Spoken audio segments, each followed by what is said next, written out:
మాడుగుల, అదేవిధంగా మరి కడ్తాల, అమన్గల్ పక్కనే ఉండే నాదర్గుల్ అనే ప్రాంతంలో 373 ఎకరాల ప్రభుత్వ భూమిని, 7,000 కోట్ల రూపాయల విలువైన ప్రభుత్వ భూమిని పొంగులేటి శ్రీనివాసరెడ్డి కొడుకైన పొంగులేటి హర్షారెడ్డి, ఇంకా కొంతమంది దుర్మార్గులు, మెగా కృష్ణారెడ్డి, వీళ్ళందరూ కలిసి 7,000 కోట్ల రూపాయల ప్రభుత్వ భూమిని అప్పనంగా బలవంతంగా మన కళ్ళ ముందరనే పేద ప్రజలందరినీ కూడా తన్నుకుంటూ ఘోరంగా హింసిస్తూ వాళ్ళందరినీ భూమి నుంచి పారదోలి 7,000 ఎకరాల కోట్ల భూమిని కైవసం చేసుకుంటే ఎక్కడ పోయింది తెలంగాణ యువతరం?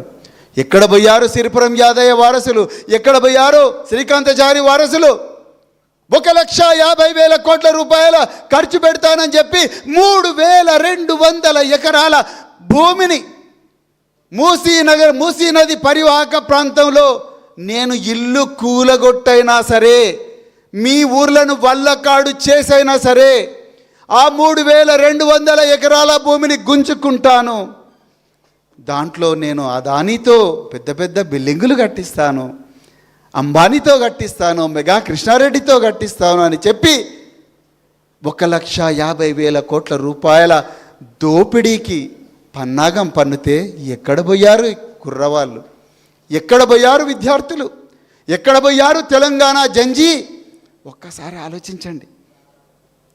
ఎంతోమంది కోట్లాది మంది బిడ్డలకు ఉన్నత విద్యను పరిచయం చేసి రెక్కాడితే డొక్కాడని కుటుంబాలు తరతరాలుగా బర్లు కాస్తూ గొర్రెలు కాస్తూ వివక్షకు గురైన ఎంతోమంది బిడ్డలను ఉన్నత విద్యకు పరిచయం చేసి విశ్వవిద్యాలయాల్లో ఇంగ్లీషు భాషలో చదివే గొప్ప అవకాశం కల్పించిన ఫీ రియంబర్స్మెంట్ పథకం మన కళ్ళ ముందరనే కరిగిపోయింది ఒక కలలాగా.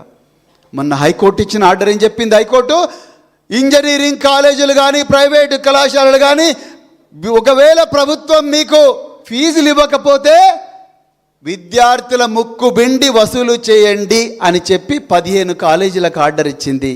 నేను అడుగుతున్నాను రేవంత్ రెడ్డి గారిని, అయ్యా రేవంత్ రెడ్డి గారు, మీరు కాలేజీ పోలేదేమో కానీ మా అమన్గల్ బిడ్డలు పోలేదా కాలేజీకి? మా వీక్షిత్ పోలేదా? మా బాలునాయక్ పోలేదా? మా కురేషి పోలేదా? మా రఘు పోలేదా? మేమందరం పోవద్దా? మా తల్లిదండ్రులు గొర్రెలు బర్రెలు కాసి రెక్కాడితే డుక్కాడి కుటుంబాల్లో పడి మరి అక్కడి నుంచి అలాగే బొందలగడ్డలో పడ్డా మేము కూడా అదే బొందలగడ్డన పడాలనా? మేము చదువుకోవాలని ఆనాడు కేసీఆర్ గారు ఎంతో గొప్పగా రాజశేఖర్ రెడ్డి గారు ప్రారంభించిన ఒక గొప్ప ఫీ రీయింబర్స్మెంట్ పథకాన్ని కేసీఆర్ గారు కూడా కంటిన్యూ చేసి ఇంకా గొప్పగా తయారు చేస్తే 10,000 కోట్ల రూపాయల బకాయిలు పెట్టి ఆ ఫీజులు అడిగిన కాలేజీలను కేసు